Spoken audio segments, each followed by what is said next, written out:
নগাঁৱৰ চামুগুৰিত ভয়াৱহ পথ দুৰ্ঘটনা স্কৰ্পিঅ' বাহনে মহতিয়াই লৈ যায় এজন পথচাৰীক ঘটনাস্থলীতে মৃত্যু হয় লোকজনৰ নগাঁৱৰ চামুগুৰিত সংঘটিত হৈছে ভয়াৱহ পথ দুৰ্ঘটনা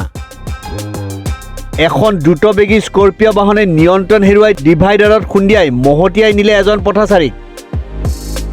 থিতাতে নিহত হয় পথচাৰীজন এই পৰ্যন্ত জানিব পৰা হোৱা নাই মৃত লোকজনৰ পৰিচয় ব্যক্তিগৰাকী স্থানীয় লোক বুলি সন্দেহ কৰিছে ৰাইজে চামুগুৰিৰ দিশৰ পৰা কলিয়াবৰ দিশে দ্ৰুতগতিত গৈ আছিলে স্কৰ্পিঅ'খন প্ৰথমে ডিভাইডাৰত খুন্দিয়াই বিপৰীত দিশৰ পৰা অহা আন এখন বাহনতো খুন্দা মাৰে স্কৰ্পিঅ'খনে ঘটনাস্থলীত চামুগুৰি আৰক্ষী উপস্থিত হৈ মৃতদেহটো উদ্ধাৰ কৰি মৰণোত্তৰ পৰীক্ষাৰ বাবে নগাঁৱলৈ প্ৰেৰণ কৰিছে ৰখি থকা মানুহজনক খুন্দা মাৰিছে আমি জনামতে আমি আহি পেলাই চাইছোঁ তেনেকুৱাই হ'ব কাৰণ গাড়ীটো ডিভাইডাৰ পাৰ হৈ মাৰিছে ডিভাইডাৰ পাৰ হৈ গৈছে ন ডিভাইডাৰ পাৰ হৈ পেলাই সৰু গাড়ীটোক মাৰিছে মানুহজন এজন ঢুকাইছে নাই চিনি পোৱা নাই ক'ৰ মানুহ চিনি পোৱা